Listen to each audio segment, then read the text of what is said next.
Аймгийн 3 сумын боловсролын сургуулийн нойлын засварыг орхон захиралтай Баатар шүтэн бол хийсэн байна.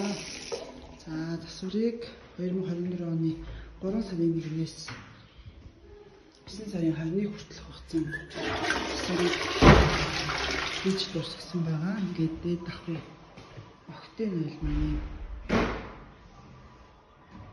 гоёсон байна. За сургуулийн дээд давхарт нийт 6 юм нойл буюу 10 султуур, 2 шилтүр байна.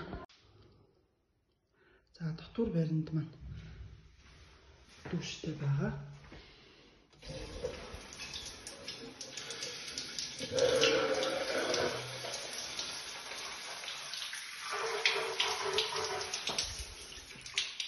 Нэг өрөөнд юм 2 дүүштэй байгаа.